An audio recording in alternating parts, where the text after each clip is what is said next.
In this video, I will tell you how you can fix black screen issue on iPhone 17 Pro or 17 Pro Max. First of all, lift your device and on the left hand side you can see here is the volume up button, and below that you can see volume down button, and on the right hand side here is the power button.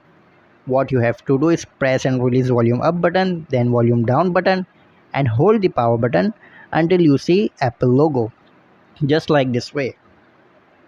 Volume up button, volume down button. Now keep pressing the power button until you see Apple logo. It will take around 15 to 20 seconds the Apple logo to appear. Now you can see Apple logo. Release the power button and your display will be back.